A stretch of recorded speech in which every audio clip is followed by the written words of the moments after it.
Hi, everybody. I just wanted to share one of my blog postings that I did on the Chelsea Hotel.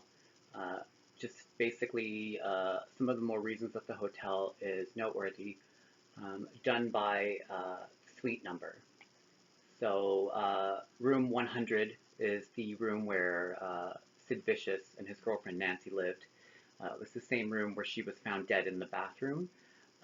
He was charged with her murder, but died of a heroin overdose on bail several months later.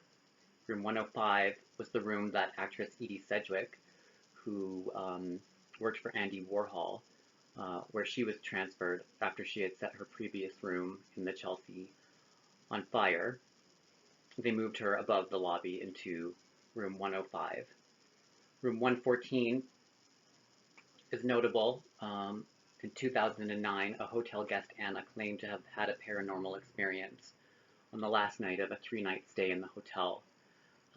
While she was in bed, she felt an irrational fear, then heard a loud door slam and loud footsteps that sounded as if they were running for several minutes. Then she heard what sounded like footsteps around her inside her room in the dark. The experience culminated with Anna seeing a severed head in dramatic theater makeup hovering in front of the bedroom mirror. She said that it appeared to be the face of writer Dylan Thomas, who was a former resident of the Chelsea Hotel. Room 120, in 2008, a hotel guest, Steve Clark, who says he is sensitive to spirit energy, stayed in this room for only 10 minutes before requesting a new one. He said there was a, quote, sad energy in the back by the bathroom. Couldn't breathe well. Clark said the spirit was lost and looking for help, and he was unable to help, so he left the room.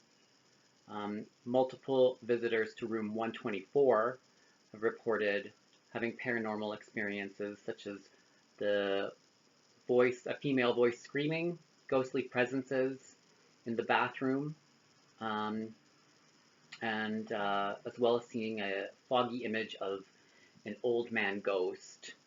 One of the reports also included a photo that you can look up online that shows um, what appears to be a skeleton in behind a doorframe in the suite that they didn't discover until they got home. This you can find this on hotelchelseablog.com is where I believe the original post was from. Room 205 is the room that writer-poet Dylan Thomas moved to on October 20th, 1953. He was in poor health, so he spent the last of his lucid days there. And then on the 5th of November, he was taken to emergency at St. Vincent's Hospital after he fell into a coma. He died on November 9th, 1953.